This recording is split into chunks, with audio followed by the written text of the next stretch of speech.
அஸ்ஸலாமு அலைக்கும் வரஹ்மத்துல்லாஹி வபரகாத்துஹு. அல்ஹம்துலில்லாஹ் வஸ்ஸலாத்து வஸ்ஸலாமு அலா ரசூலில்லாஹி முஹம்மது பின் அப்துல்லா அம்மா பஅத். எல்லா புகழும் புகழ்ச்சிகளும் அல்லாஹ் ஒருவனுக்கே உண்டாகட்டுமாக. அவனுடைய அன்பும் கிருபையும் நபிகள் நாயகம் ஸல்லல்லாஹு அலைஹி வஸல்லம் அன்னலார் மீதும், அவரை பின்பற்றிய அவருடைய குடும்பத்தார்கள், உறவினர்கள், தோழர்கள், தோழியர்கள், நல்லடியார்கள் மீதும், யாரெல்லாம் இந்த மார்க்கம் எனக்கும் உங்களுக்கும் கிடைப்பதற்காக அர்ப்பணிப்போடு தியாகத்தோடு செயல்பட்டார்களோ அவர்கள் மீதும், என் குடும்பத்தார் உங்கள் குடும்பத்தார் மீதும், என் மீதும் உங்கள் மீதும் உண்டாகட்டுமாக. அன்புக்குரிய அல்லாஹுடைய நல்லடிகளை, ஈமானி உறவுகளே, ஒவ்வொரு திங்கட்கிழமை இரவுகளிலும் நாங்கள் ஃபிக்ஹ் பாடம், அதாவது ஜனாசா சம்பந்தமான பாடம் பார்த்து வருகிறோம். அந்த தொடரில் சென்ற வாரம் ஜனாசா குளிப்பாட்டுகிறது முதல் நாங்கள் செய்கிற சில தவறுகளை திருத்த வேண்டும்ங்கிற பாடத்தை நாங்கள் பார்த்தோம். சில சுருக்கமான கால சூழ்நிலையை பொறுத்து சுருக்கமாக நாங்கள் பார்த்துருக்கோம். அந்த செய்தியை ஞாபகப்படுத்தி கொண்டு மீதமுள்ள செய்திகளை நாங்கள் பார்க்கலாம். ஜனாசா உடைய இபாதத் என்பது அது அல்லாஹுடைய தூதர் ஸல்லல்லாஹு அலைஹி வஸல்லம் அவர்கள் காட்டி தந்த வழிமுறையில் மாத்திரம்தான் ஒவ்வொரு ஜனாசாக்களும் நடைமுறைப்படுத்த வேண்டும் என்கிற செய்தி நாங்கள் அடிப்படையிலிருந்து பார்த்து வருகிறோம். அதில் பிரதானமாக கஃன் செய்வது தொடக்கம் அல்லது குளிப்பாட்டுவது தொடக்கம் அல்லது ஜனாசா மரணித்ததிலிருந்து நாங்கள் அந்த நடைமுறை கொண்டு வர வேண்டும். ஒரு சொல்லருடைய விருப்பம், யாராவது மௌத்தா போனால் அவருக்கு கைகளை தக்பீர் கட்டியதை போல கட்டி விடுவார்கள். சில ஜனாசாக்களை பார்த்தால் என்ன செய்ய வேண்டும் என்று நிறைய பேருக்கு தெரியாது. அப்போ அதனால் கைகளை தூக்கி தக்பீர் கட்டின மாதிரி இப்படி வச்சு விட்டுருவாங்க. அந்த கை கொஞ்ச நேரத்தில் பிரிஞ்சு இப்படி வந்து நிற்கும் அல்லது இப்படி வந்து நிற்கும். அப்போ இந்த மாதிரி தக்பீர் கட்டுவது என்பது இஸ்லாத்தில் கிடையாது. ஒருவர் மரணித்து விட்டால் அவருடைய கைகளை தக்பீர் கட்டுவதை போல கட்ட வேண்டும் என்பது குர்ஆன் ஹதீஸில் இல்லை. அப்போ இஸ்லாம் அந்த கைகளை நேராக வைக்குமாறு தான் சொல்லுகிறது. அப்போ நம்ம என்ன செய்யணும்? கைகளை நேராக வைக்க வேணும். உசுரோடு இருக்கிற ஒரு ஆளுக்கு தான் தொழுகை கடமை, தொழுகைக்கு தான் தக்பீர் கடமை. நல்லா விளங்கிக் கொள்ள வேணும். தக்பீர் கட்டுதல் என்பது தொழுகையோடு சம்பந்தப்பட்ட ஒரு அமலே தவிர மௌத்தா போனவருக்கான அமல் கிடையாது. அப்போ அவரை எந்த பொசிஷனில் வைக்கணுமோ அந்த பொசிஷனில் கைகள் என்ன செய்யணும்? நம்ம நீட்டாக வச்சுக்கொள்ள வேணும். ரெண்டாவது செய்தியாக அவருடைய கண்களை மூடுமாறு இஸ்லாம் வலியுறுத்தி சொல்கிறது. அப்போ கண்களை மூடும்போது இந்த துவாக்களும் ஓதுறது இல்லை. நம்மளை நிறைய பேர் பிஸ்மில்லாஹிர் ரஹ்மானிர் ரஹீம் அல்லாஹும்ம ஃபிர் லஹு வர்ஹம்ஹுன்னு சொல்லி போய் என்ன செய்கிறது? கன்றனை மூடுறது. அப்போ அதுக்கான எந்த வழிகாட்டுதலும் என்ன செய்யப்படலை, சொல்லப்படலை. கன்றனை மூடுமாறு இஸ்லாம் நமக்கு சொல்லி காட்டுகிறது. அடுத்த செய்தியாக பார்த்தீங்கன்னா, இந்த அடிக்கழுவுதல் என்பதை நம்ம ஒரு பழக்க தோஷத்தில் இருக்கிற ஒரு விஷயமே தவிர மார்க்கம் அல்ல. அடிக்கழுவுதல், ஜனாசா குளிப்பாட்டுதல் என்பது ரெண்டு விஷயனால விளங்கிக் கொள்ள வேண்டும். இஸ்லாத்தில் ஜனாசா குளிப்பாட்டுதல் என்பது ஒரு பகுதி, இது இஸ்லாம் வழிகாட்டுகிறது. அடிக்கழுவுதல் என்பது கால சூழ்நிலைகளை பொறுத்து நாம் தீர்மானிச்சிருக்கிற ஒரு விஷயம்தான். மௌத்தா போன உடனே அதனுடைய மலங்கள் சுவாசங்கள் வரும் என்பதற்காக வேண்டி நாங்கள் செய்கிற ஒரு காரியமே தவிர அதுக்கும் மார்க்கத்துக்கும் எந்த சம்பந்தமும் கிடையாது. மார்க்கத்தில் இருக்கு என்ற அடிப்படையில் அதை நீங்கள் செய்துவிடக்கூடாது என்பதையும் ரெண்டு வித்தியாசத்தை நாங்கள் புரிந்து கொள்ள வேண்டும். அப்போ அடிக்கழுவுதல் என்பதுக்கும் இஸ்லாமிய வழிகாட்டுதலுக்கும் எந்த சம்பந்தமும் கிடையாது. அப்போ ஜனாசாவை மரணித்தால் குளிப்பாட்டுதல், கஃன் செய்தல் சப்ஜெக்டுக்கு போயிட வேணும். அப்போ அடிக்கழுவுதல் என்பது நமது அந்த சுற்றுச்சூழல் பாதுகாப்புக்காக வேண்டி செய்யப்படுகிற சுகாதார வழிமுறையை தவிர மார்க்கத்துக்கும் அதற்கும் சம்பந்தம் இல்லை என்பதை புரிந்து கொள்ள வேண்டும். அடுத்த செய்தியாக இந்த ஜனாசாவை வைக்கிற விஷயம் இருக்குது. ஜனாசாவை இப்போ ஒரு ஆள் மௌத்தா போயிட்டாங்கன்னா கொண்டு வந்தோடனே கொஞ்சம் திருப்புங்க, இங்கிட்டு திருப்புங்க, அங்கிட்டு திருப்புங்கன்னு சொல்லி அந்த இடத்தையே கொஞ்சம் பேர் பெரிய ஒரு கர்பலா யுத்தம் போல மாற்றிடுவாங்க. பதிருக்களமாக மாறிடும். என்னன்னு கேட்டால் அதை கிப்லாவின் பக்கம் திருப்புங்க, அங்கிட்டு திருப்புங்க, தலை எங்கிட்டு திருப்புங்க. ஹதீஸ் இருக்குதா? ரசூலுல்லாஹ் அப்படி சொன்னார்களான்ற எந்த ஒரு ஆதாரமும் இல்லை. அந்த வீட்டில் எப்படி இடவசதி இருக்குதோ அதை மாதிரி வச்சுட்டு போதான் இருக்குது. நன்றாக புரிந்து கொள்ள வேண்டும். கிப்லாவை முன்னோக்குதல் என்பது ஒரு அடியான் உயிரோடு இருக்கும்போது சொல்லப்படுகிற செய்திகள் இருக்கிறது. மரணத்துக்கு பின்னாலும் சில செய்திகள் சொல்லப்படுகிறது. அந்த சொல்லப்படுகிற செய்திகளை தவிர வேறு எந்த இடங்களிலும் கிப்லாவை தூக்கி நாங்களாக இபாதத்துக்குள் பூத்திவிடக்கூடாது. அப்போ ஒரு ஆள் மரணித்தால் அவர் வீட்டினுடைய இடவசதிக்கு ஏற்ப வச்சுட்டு போதான் இருக்குது. கிப்லாக்கு நேரம் வைக்க வேண்டும் என்றதுக்கான எந்த ஒரு ஹதீஸும் வழிகாட்டுதலும் ரசூலுல்லாஹ் சொல்லி தரவில்லை. அப்போ கிப்லாவை நோக்கி வைக்கிறது மார்க்கத்தில் இல்லை என்கிற செய்தியை நாம் புரிஞ்சு கொள்ள வேண்டும். அதே போல் அடுத்ததாக இந்த ஜனாசாவை குளிப்பாற்ற நேரத்தில் வலது புறத்திலிருந்து இஸ்லாம் ஆரம்பிக்க சொல்லுது. நம்ம குளிப்பாட்டுதல் என்ற பாடம் பார்த்துட்டோம். வலக்கரத்துலேருந்து என்ன செய்ய வேணும்? ஆரம்பிக்க வேணும். வலது கையில் அப்படியே வலப்பக்கம் ஆரம்பித்து என்ன செய்வோம்? உடம்பு ஃபுல்லாக போயிட்டு திரும்ப இடது பக்கம் ஃபுல்லாக ஆரம்பித்து நிறைவு செய்வோம். அப்போ இந்த குளிப்பாட்டுதல் விஷயங்களில் நம்ம நல்லா விளங்கிக் கொள்ள வேணும். நம்மள நிறைய பேர் சவுக்காரத்தையும் போடுறது, இளந்தேலையும் போடுறது. ஏதாவது ஒன்றை போடுறதுல பிரச்சனை இல்லை, ரெண்டையும் போட வேணும்ன்ற கட்டாயம் இஸ்லாத்துக்கு கிடையாது. இளந்தேலை சுன்னாவில் சொல்லப்பட்டு அந்த காலத்தில் இருந்தது இளந்தேலை. அப்போ அதை போட்டு தான் ரசூல்லா குளிப்பாட்டப்பட்டாங்க, ரசூல்லாவும் குளிப்பாட்டினார்கள். சவக்காரம் பயன்படுத்தப்படலை. இன்றைக்கு நம்மட ஒரு நலனுக்காக வேண்டித்தான் சவுக்காரம் பயன்படுத்துகிறது.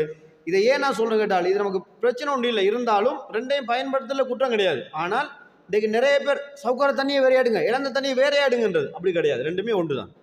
ரெண்டுமே அவரை சுத்தப்படுத்துகிற ஒரு கிருமி நாசினி தான். அப்போ ரெண்டில் எதை பயன்படுத்தினாலும் பரவாயில்லை, ரெண்டை பயன்படுத்தினா பிரச்சனை கிடையாது. ரெண்டும் தான் வேணும்ன்றவர்களை பிடிக்கிறாராக இருந்தால் அது மார்க்கத்தில் புதிதாக நுழைவிக்கப்படுகிற ஒரு மார்க்க ரபிகளார் காட்டாத ஒரு வழிமுறையாக மாறும் என்பதை நாங்கள் புரிஞ்சு கொள்ள வேண்டும். அடுத்த செய்தியாக, அந்த குளிப்பாட்டி முடிகிற நேரத்தில் இந்த ஏரியாவில் நீங்கள் மாற்று மத சடங்குகளுக்கு போகிறீங்களோ தெரியலை, போய் பார்த்தா உங்களுக்கு தெரியும். வாய்க்கரிசி போடுங்க என்றெல்லாம் இந்த சீனி போடுங்க நல்லா எங்கள் ஊரில் தமிழாக்கள் செய்வாங்க. மாற்று மதத்தவங்க செய்வாங்க கேட்டால் கடைசி நேரத்தில் சீனி கொஞ்சம் வாய்க்கில் போடுவாங்க. ஏன்னா சீனியை போட்டு எரிச்சு விட்ருவாங்க, அதனால எரிப்பாங்க. அப்போ அதுக்கு என்ன செய்வாங்கன்னு கேட்டால், சீனி வாய்க்கில் போடுற அரிசியை போடுங்கன்னு சொல்லி பொண்டாட்டி புள்ள குட்டியெல்லாம் கொஞ்சம் கொஞ்சம் அள்ளி போடுவாங்க பிடிக்க. அப்போ அதை மாதிரி நம்மட சமுதாயம் என்ன செய்கிறான்னு கேட்டால், இந்த ஜனாசா குளிப்பாட்டுகிற இந்த விஷயத்தில் புள்ள வாங்க, மாமா வாங்க, மச்சான் வாங்க, பொண்டாட்டியில தம்பி வாங்க, பொண்டாட்டியில வாப்பா வாங்க, எல்லாரும் கூப்பிட்டு வச்சு ஜனாசாவை குளிப்பாட்டி முடிச்சிருவாங்க. எப்படி ஒற்றைப்படியாக குளிப்பாட்டி முடிச்சாச்சு. இவங்க திரும்பிட்டு என்ன செய்வாங்க, ஆளுக்கு ஒரு 4-5 ஜொக்காளி ஊற்றுவாங்க. தலையிலேருந்து ஊற்றுங்க, மூக்கு கூப்போம், வாக்கி போகாமல் ஊற்றுங்க. இது மார்க்கத்தில் இல்லை, இது மார்க்கத்தில் இல்லை. இந்த கடைசி தண்ணி ஊற்றுங்க, முழுக்கு தண்ணி ஊற்றுங்கன்றதில்ல. முதல்ல ஜனாசா உழுந்துட்டா வீட்டை போய் தொழுன்ற அர்த்தம் அவனுக்கு. நீ மௌத்தா போப்பரா என்ற அர்த்தம். கடைசி தண்ணி அவருக்கு ஊற்றி போட்டு இவர் அந்த போக்கு தான், பள்ளியும் இல்லை கபரும் இல்லை உரை. இந்த விஷயங்கள் இஸ்லாத்தில் கிடையாது. நீ கடைசி தண்ணி ஊற்றணும்டா உனக்கு ஊற்றிக்கோ. இன்றையோட நான் பள்ளிக்கு போகாமல் இருக்கிறத ஹராமாக்கணும், பள்ளிக்கு அப்போ தொடர்ந்து போகணும்னு அர்த்தம்.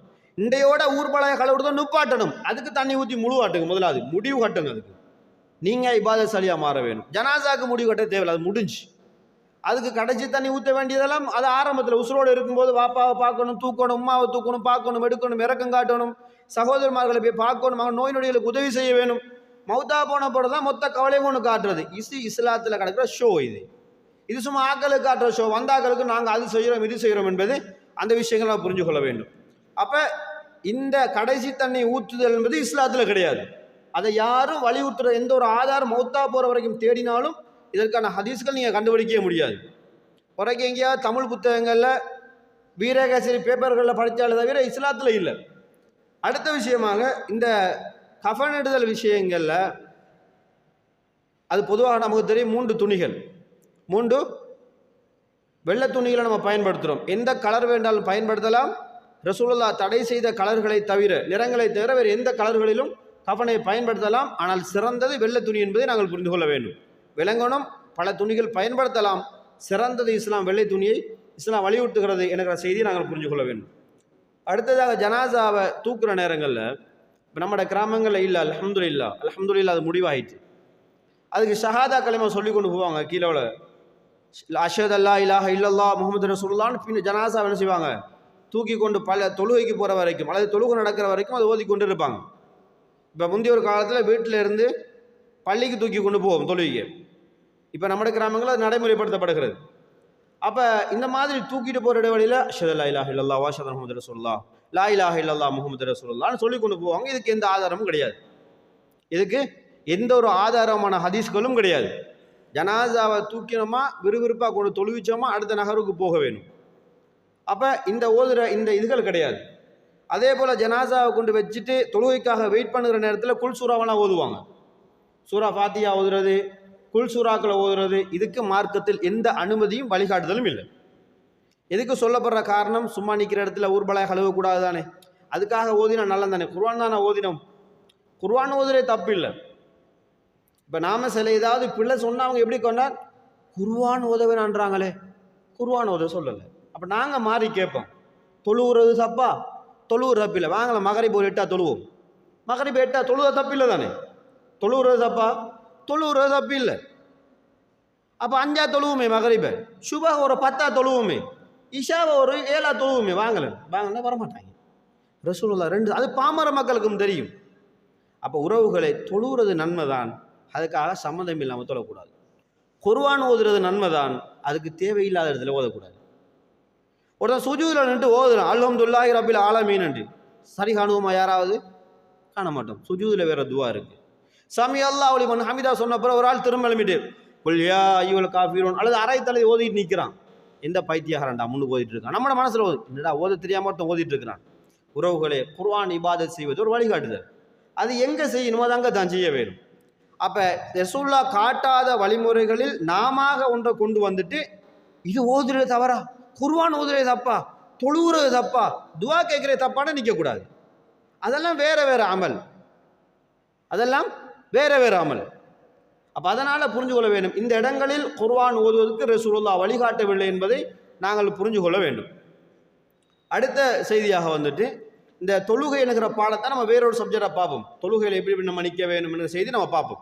அப்போ அதுக்கு பிறகு இந்த ஜனாசாவை தூக்கி கபரடியில் வைக்கிற நேரங்களில் நம்ம நிறைய விஷயங்கள்ல அந்த மண் கட்டி உருட்டுற பழக்கம் நம்மளோட போகுதில்லை. அது இந்த கபர் இந்த ஜனாசாவை கிப்லானுக்கு பிஸ்மில்லாஹி வாலா மில்லத்தி ரசூலுல்லான்னு கபூரில் வச்ச பிறகு ஆக்கள் மண் கட்டி பிறகுறேன் என்னது, அது என்ன கழுத்து இப்படி பணிஞ்சிருமா? கழுத்து பணிஞ்சிரும். வீட்டில் படுக்கும்போது தலையை 3 தலைவாணி வச்சு படுக்கிறோம், இப்படி இருக்குது கழுத்து மேலே. 5 தலைவாணி வச்சு படுக்கிறார்கள் இருக்கிறாங்க, தலைவாணி இல்லாமல் படுக்கிறார்கள் இருக்காங்க. அப்போ அந்த டைமுக்கெல்லாம் கழுத்து கோண்டல, உசுரோடு இருக்கும்போது கழுத்து கோணல் நோய் வரதில்லை. மௌத்தா போனதான் நம்மளை வச்சு கல் கட்டி மாதிரி பெரட்டி உருட்டி காலை வச்சு விட்றது. இந்த வழிகாட்டுதல் இஸ்லாத்தில் இல்லை. மண் கட்டி வைத்தல் இஸ்லாத்தில் இல்லை. நம்ம நல்லா புரிஞ்சு கொள்ள வேணும். அது ஏன் செய்யப்படுது என்றால், செய்யக்கூடாது. ஒரு சிலருடைய உடம்பு வந்துட்டு ரொம்ப பெருக்கமாக இருக்கும், அப்போ கவுட்டி வச்சா தலை இப்படி கெப்பு பெரிய கெப்போண்டே இருக்கும். அந்த டிஸ்டன்ஸுகளை மெயின் பண்ணுறதுக்காகத்தான் அது வைக்கப்பட்டது தவிர நாம் இன்றைக்கு எல்லாருக்குமே வைக்க ஆரம்பிச்சிட்டோம். ரசூலுல்லாஹ் காலத்தில் எங்கேயுமே வச்சதாக ஹதீஸ்கள் கிடையாது. ரசூலுல்லாஹ் மண் கட்டி வச்சதா ஒரு ஹதீஸை கூட என்ன செய்ய முடியாது, ஆதாரபூர்வமான எந்த ஒரு ஹதீஸை நம்ம புறக்கி தேடினாலும் கூட கியாமத் நாள் வந்தாலும் தேட முடியாது. அப்போ ஒரு சில ஆக்கள், இப்போ நம்ம கபூர் அடி வெட்டுவோம் தானே, மேலே கூடாரம் வைக்கிறோம். ஏன் கூடாரம் வைக்கிறோம்? ரசூலுல்லாஹ் வைக்க சொன்னாங்களா? மழை பெஞ்சா நலஞ்சிருவனத்துக்கு வைக்கிறோம். இது மார்க்கம் அல்ல. அப்போ இந்த நம்ம அன்றைக்கு உருவாக்கி ஒரு ஹட் ஒன்று அடிக்கிறோம், இரும்பால் அடித்து இதை வைங்கன்னு வைக்கிறோம். அதுக்காக வார எல்லாரும் அதை வச்சாதான் நீ கபூர் வெட்டோன்னு வந்துட்டாங்கன்னா அது பிள்ளைய போயிடும். அப்போ இடம் தேவை, பொருள் வைத்து சில உலக விஷயங்கள் நடக்கும். அது சம்பிரதாயம், அது மார்க்கம் அல்ல. மார்க்கத்துக்கும் சம்பிரதாயத்துக்கும் வித்தியாசம் நம்ம புரிஞ்சு கொள்ள வேண்டும். அடுத்த செய்தியாக இந்த ஜனாசாவுடைய அடக்கஸ்தல விஷயங்கள்ல நம்ம புரிஞ்சு கொள்ள வேண்டும், அந்த கபறுகளுக்கு மேலே ரொம்ப உயரமாக நாங்கள் உயர்த்தக்கூடாது. கபறுகளை வெட்டினா எல்லா மண்ணையும் போடணும் கடமை கிடையாது. ஒரு சாண அளவு தான் என்ன செய்ய வேணும், அந்த கபறுகள் நிலத்திலேருந்து உயர வேண்டும். நம்மளை நிறைய பேர் வெட்டின எல்லா மண்ணையும் போட்டு குமிச்சு விட்றோம். அப்படி ஜோய் இந்த கபர் வணங்கியல் கட்டுற மாதிரி என்ன செய்யறது, பெருசாக போட்ட எல்லா மண்ணையும் குமிக்க நட. ஏண்டா அரைவாசி குழியை நம்ம மூடுறல, முக்கால்வாசி குழி மூடுபடாது, காவாசி குழி தான் மூடுபடும். அப்போ அதனால் எல்லா மண்ணையும் போடணும் இஸ்லாம் வலியுறுத்தலை. நிலத்தை விட ஒரு சாணல உயரமாக இருந்தால் போதும் என்று இஸ்லாம் வழி ரசூலுல்லாஹ் சொன்னாங்க. ஒரு சாணளவு நீங்கள் கபரை வைத்துக் கொள்ளுங்கள், அடையாளத்துக்காக வேண்டி, அடையாளத்துக்காக நீங்கள் வைத்துக் கொள்ளுங்கள். இறுதி பகுதிகள் என்ன பார்த்தீங்கன்னு கேட்டால், ரசூலுல்லாஹி ஸல்லல்லாஹு அலைஹி வஸல்லம் அவர்கள் இந்த கபருடைய விஷயத்தில் நம்ம இப்போ கல்லுகள் நட்டுறோம் தானே, இல்லை அடையாளத்துக்காக நட்டப்படுது, அடையாளத்துக்காக கல்லுகள் நட்டப்படுது, அது எந்த பிரச்சனையும் கிடையாது. ஆனால் நம்ம செடி மரங்கொடிகளை நட்டி விடுறோம் தானே. கொஞ்சம் பூமர தோட்டங்கள், ஜனாசா இல்லங்களை மையவாடிகளை பார்த்தீங்கன்னா அது ஒரு பூந்தோட்டமாக மாறிச்சு. அது என்னது, ஒரு பூஞ்சோலை ராகத்தாக ஃபன்னாக போய் கதைச்சிட்டு இருக்கிறதுக்கு, ஜொலியாக போய் மரத்துக்கிற உட்கார்றதுக்கு மாதிரி அழகா நல்ல நல்ல மரங்கள் நட்டப்படுகிறது. அப்போ இந்த மரஞ்செடிகள் கபருக்கு மேலே நட்டலாமா என்று கேட்டால் நட்டுறதுக்கு ஹதீஸ்ல இடம் கிடையாது. ஜனாசாக்களுக்கு மேலே கபர்களுக்கு மேலே மரம் செடி கொடிகள் நட்டுறதுக்கான எந்த ஒரு ஆதாரமான ஹதீஸ்களும் கிடையாது. நீங்கள் அப்படி நட்டுவோமாக இருந்தால் அதுக்கான ஹதீஸ்களை நம்ம காட்ட வேணும். ஒரு ஹதீஸை நம்ம பாடமாக்கி வச்சிருக்கிறோம். அல்லாஹ்வுடைய தூதர் ஸல்லல்லாஹு அலைஹி வஸல்லம் அவங்க தண்ட தோழரோட ஒரு இடம் பயணிக்கும் போது ஒரு மக்பராவை கபரடியை தாண்டி போகிறாங்க. அப்போ ரசூலுல்லாஹ் அந்த இடத்துல சொல்கிறாங்க, இந்த கபரடியில் இருக்கிற 2 ஜனாசாக்கள், 2 கபர்கள் வேதனை செய்யப்படுகிறது. வமாயு அஸ்தபானி பி கபீரின், இந்த 2 அடக்கம் செய்யப்பட்டவர்களும் பெரிய விஷயத்துக்காக அவர்கள் வேதனை செய்யப்படலை. முதலாவது சொல்கிறாங்க, அவர் சிறுநீர் கழிப்பதற்கான பாதுகாப்பு, அதாவது மறைவிடத்தை எடுத்துக்கொள்ளலை, அல்லது சிறுநீர் கழித்தது அவருடைய உடம்பில் தெரித்தது. 2 விதமான செய்தி வருகிறது, ஆனால் சிறுநீர் சம்பந்தப்பட்டது. அப்போ ஒழுங்காக சிறுநீர் கழிக்கலை அல்லது சிறுநீருக்கான பாதுகாப்பு சுத்த முறையை அவர் பயன்படுத்தலைன்னு அர்த்தம். இது முதலாவது கபரு. ரெண்டாவது கபரு நம்சி பின் நமீமா. அவர் புறம்பேசி தெரிஞ்சவர், அவதூறு குறைகள் ஆக்களை பற்றி பலா கழுவி தெரிஞ்சவர். அப்போ அந்த 2 பேருக்கும் மேலே தான் அல்லாஹ்வுடைய தூதர் ஸல்லல்லாஹு அலைஹி வஸல்லம் அவங்க ஈச்ச மரத்தில் நம்மட ஊரில் சொல்லப்போனால் தென்னை மரத்தில் அந்த கந்தை வெட்டி அந்த ஓலையை வெட்டி ரசூலுல்லாஹ் மேலே வச்சு விட்டு போயிட்டாங்க. சொன்னார்கள், இது காயும் வரைக்கும் அல்லாஹ்வுடைய பாவங்களை அல்லாஹ் குறைக்கலாம்ண்டாங்க. குறைக்கப்படும் அல்ல, குறைக்கும் என்று சொல்ல குறைக்கப்படலாம்னு நல்ல இடத்துல வச்சாங்க. இப்போ நம்மட கேள்வி, நாம் கபருக்கு மேலே பூ மரம் நட்டுகிறோம் என்றால் உங்களோட வாப்பா நரகவாதியாக இருக்கும். நீங்கள் உங்களோட உம்மாட கபருக்கு மேலே அல்லது வாப்பாட கபருக்கு மேலே உங்களோட சொந்தக்காரர்களோட கபருக்கு மேலே நீங்கள் கொடி மரம் நட்டுகிறீர்களா என்றால் உங்கள் வாப்பா நரகவாதியாக இருக்கும், அல்லது உங்களுக்கு அது நரகம் என்று காட்டப்படணும். அப்போ ரசூலுல்லாஹ் அதுக்கு பின்னாடி மரணித்த எந்த ஒரு நபித்தோழருக்கும் நட்டல. எத்தனையோ நபிமார்கள் இந்த நபித்தோழர் வஃபாத்தாயினாங்க. ரசூலுல்லாஹ்வுடைய மனைவி மௌத்தா போனாங்க, ரசூலுல்லாஹ்வுடைய பிள்ளைகள் மரணித்தார்கள். அப்போ எந்த ஒரு நபித்தோழருக்கும் இந்த ஒரு செய்தியை தவிர வேறு எந்த செய்திகளும் இல்லை. ஏன்னா ரசூலுல்லாஹ்வுக்கு காட்டப்படலை. ரசூலுல்லாஹ்வுக்கு காட்டப்பட்டது இந்த 2 கபரு தான். அப்போ மேலே வச்ச ஈச்ச மட்டை வளருமான்னு கேட்டால் வளராது. தென்னை மட்டையை பிச்சு வச்சு விட்டா அது தழுத்து வருமா? அது வராது. காலையில் வச்சோன்னா 10 மணிக்குள்ள நம்ம ஊரில் அடிக்கிற வெயில் காஞ்சி போயிடும், மதினால அறாவரில் காயும். அப்போ உறவுகளை, நாம் இஸ்லாம் என்கிற பேர்வழியில் சில செய்யும் போது நம்மட உம்மாவை நாமளே நரகவாதின்னு சொல்கிற அளவுக்கு போயிடுவோம். எங்கம்மா கபூரில் வேதனை செய்யப்படுறா, மௌலை பயம் பண்ணுவார், நல்ல ஈமானான பெண்மணி. யார்? மௌத்தா போனது தாய் இருக்கிறாங்களே, இந்த தந்தை இருக்கிறாவே நல்ல இபாதத் சாலி, குர்ஆனை அழகாக ஓதுறவர், பள்ளியோடு நெருக்கமானவர், மக்களோடு நல்லா நடக்கிறவர், மாஷா அல்லாஹ் என்று பயம் பண்ணி போட்டு மரத்தை நட்டிட்டு வந்துடுவாங்க. ஏண்டா பாப்பா அதை சொன்னீங்க? அதை தொழுகை ஆலியாம், இபாதத் சாலியாம், குர்ஆன் ஓதுறாராம், நல்லமல் செய்கிறாராம், ஆனால் நரகவாதின்னு சொல்லி கொடி நட்டிட்டு வந்துடுறோம். அப்போ அன்புக்குரிய நாங்கள் புரிஞ்சு கொள்ள வேண்டும், இஸ்லாத்தில் அது இல்லை. ரசூலுல்லாஹ் அதுக்கு பிறகு செய்யலை. அப்போ அதில் இருந்த எல்லா கபர் மேலே ரசூலுல்லாஹ் நட்டிருக்கணுமே, நட்டலை. அந்த 2 மேலே தான் நட்டினார்கள். எந்த ஒரு ஹதீஸும் இல்லை உறவுகள் அதுக்கு நட்டுறதுக்கான. அப்போ நாமளாக சில நேரம் நமக்கு தெரியாதானே, சொர்க்கமான தெரியும், அதுக்காக நட்டி விடுறோம் என்பதற்காக நட்டிவிட முடியாது. அல்லாஹ்வுடைய மார்க்கத்தில் எனக்கும் உங்களுக்கும் அதிகாரம் இல்லை, அல்லாஹ்வுடைய தூதருக்கும் அதிகாரம் இல்லை. ரசூலுல்லாஹ்க்கு அது காட்டப்படாவிட்டால் ரசூலுல்லாஹ் நட்டிருக்க மாட்டாங்க. ரசூலுல்லாஹ் காட்டப்பட்டதனால் சஹாபாக்களுக்கு விளக்கம் சொன்னார்கள், ரசூலுல்லாஹ் வச்சாங்க, மேலே வச்சாங்க, நட்டல்ல, தூக்கி மேலே வைக்கிறது, நட்டுறதல்ல, வேறுக்காக நட்டலை ரசூலுல்லாஹ். அப்போ அதனால் இந்த மாதிரியான விஷயங்களை நாங்கள் முழுமையாக ஜனாசாவுடைய விஷயங்களில் யாரோ ஒரு சகோதரர் மரணித்து விட்டாண்டால் அவருடைய ஜனாசாவில் நாங்கள் தவறு செய்து கொண்டிருக்கிறோம். அவர் மௌத்தா போயிட்டார், அல்லாஹ்வுடைய அழைப்பு அவருக்கு அருளும் ரஹ்மத்தும் கிடைக்க வேண்டும். அந்த ஜனாசாக்களுக்கு தெரியாமல் அவனோட வஃபாத்துக்கு பின்னால் நாம நிறைய விஷயங்களை செய்கிறோம். அந்த ஜனாசாவை வைத்து நாங்கள் நரகத்துக்கு போகிறோம் என்பதை புரிஞ்சு கொள்ள வேண்டும். அப்போ இந்த ஜனாசாவுடைய இந்த விஷயங்களில் நாங்கள் ஆணித்தரம் புரிஞ்சு, இந்த விஷயங்கள் இஸ்லாத்தில் இல்லை என்பதை புரிந்து கொண்டு வாழுகிற நல்லாடியர்களாக உயிரோடு வாழும்போது நாங்கள் தாய் தந்தை மீது உறவுகளும் அன்பு வைத்திருக்கிறோம், அவர்களை நரகவாதிகளாக மாற்றிவிடக்கூடாது, அவர்களை அடையாளப்படுத்தி விடக்கூடாது. அவர்கள் எப்படிப்பட்டவர்களாக இருந்து கொண்டு போகட்டும், அது அல்லாஹ்வுக்கு மட்டுமே உரித்தானது. மறைவான அறிவு அல்லாஹ்வுக்கு மட்டுமே சொந்தமானது. நாம அறிஞ்சு கொண்டு நாம நல்லம்தானே பரவாயில்லாதானே என்ற தீர்மானம் எடுப்பதற்கு அல்லாஹ் யாருக்கும் அதிகாரம் கொடுத்தது. அதனால தான் அல்லாஹ்வுடைய தூதர் சொல்கிறான், நபியே, நாங்கள் சொல்லாத ஒரு செய்தியை நீங்கள் சொன்னாலும் உங்களுடைய நாடி நரம்பை வழக்கரத்தால் பிடிச்சி தரிப்போன்னு அல்லாஹ் பேசுகிறான். யாருக்கு பேசுகிறான்? ரசூலுல்லாஹ்க்கு. அப்போ அன்புக்குரியவர்களே, இந்த ஜனாசாவுடைய பாடத்தின் சாராம்ச சுருக்கத்தில் மார்க்கத்தில் ஜனாசாவுக்கு சொல்லப்பட்ட விஷயங்கள் கண்மூடுதல், குளிப்பாட்டுதல், கஃனிடுதல், தொழுகை நடத்தல், அடக்கம் செய்தல். ரைட், அதுக்கு மேலே ஒன்றும் கிடையாது. இப்போ மரம் நாட்டின் நம்ம ரிசலாக்கள் அந்த குர்ஆன் வல்ஃபஜில் வாரது இல்லையா, யா யுவன் நப்சுல் முத்தமைனா அர்ஜிலா ரபிராது மார்லியா என்ற தண்ணி ஊற்றுற இந்த தண்ணி ஊற்றுதலை முழுமையாக நம்ம தவிர்த்து கொள்ள வேண்டும். அந்த குர்ஆன் வசனம் வந்து வேறு நல்ல ஆத்மாவை பற்றி பேசுது, நாம அதுக்கு மேலே தண்ணியை ஊற்றி விடுறோம். ஏன் டக்குன்னு கரையாக வந்து பிடிண்டா? உறவுகளை இல்லை, உறவுகளை நம்ம சிலது நலவுன்னு நினைக்கிறோம். அல்ஹம்துலில்லாஹ், அல்லாஹ் நமக்கு தெரியாமல் செய்து அல்லாஹ் மன்னிக்க வேண்டும். இது இஸ்லாத்தில் எந்த ஒரு ஆர்க்கப்புற விஷயம் செய்ய முடியாது. இதில் ஏதாவது நம்ம பார்க்கும்போது இது பிழை எல்லாம் என்னும்போது ரசூலா சொன்னார்கள். அதை நீங்கள் குர்ஆன் ஹதீஸிலும் தேடி பாருங்க. நான் சொன்ன செய்திகளை நீங்கள் உறவுகளே நீங்கள் நம்ம பண்ணுற எல்லா பயான்களையும் தெளிவாக இதில் பார்க்கலாம். ஃபேஸ்புக், யூடியூப்பில் பார்க்கலாம். மக்கா மஸ்ஜித் 1961 ரெஜிஸ்ட்ரேஷன் டேட் தான். யூடியூப்புக்கும் அதே பேர் தான், ஃபேஸ்புக்கும் அதே பேர் தான். இப்படி மௌலவி சொன்னார் இருக்கா? இன்றைக்கு தான் வந்துட்டு பெரிய பெரிய ஃபோன் அடிச்சு விட்டா உங்களுக்கு வரும் எல்லாம். மௌலவி சொன்னது உண்மையா பொய்யா, இருக்கா இல்லையா, யார் சொன்னாங்க, இப்படி நிறைய விஷயங்கள் இருக்கிறது. அப்போ அதனால் அந்த விஷயங்களை ஆழமாக புரிந்து கொண்டு வாழ்கிறவர்களாகவும் என்னையும் உங்களையும் பரிசுத்தப்படுத்துகிற அல்லது நம்மால் வேறு யாருக்கும் பாவம் சுமத்திராத அளவுக்கு அல்லாஹ் ரப்புல் ஆலமீன் எனக்கும் உங்களுக்கு மருள் செய்வானாக. வாஹிர் தவானா அல்ஹம்துலில்லாஹி ரப்பில் ஆலமீன். இன்ஷா அல்லாஹ் அடுத்த பகுதியினை இன்ஷா அல்லாஹ் நம்ம என்ன செய்வோம், தொழுகை சம்பந்தமான பாடத்தை வார ஞாயிற்றுக்கிழமை பார்ப்போம். அல்லாஹ் ரப்புல் ஆலமீன் அதையும் தெளிவாக படிக்கிற பாடத்தை அல்லாஹ் ரப்புல் ஆலமீன் எனக்கும் உங்களுக்கும் அதில் நேர்வழியை தந்து யாரையெல்லாம் அல்லாஹ் சொர்க்கவாதியாக சொல்லுகிறானோ அதில் ஒருவராக அல்லாஹ் ரப்புல் ஆலமீன் என்னை மூலமாக கொள்வானாக. சுப்ஹானக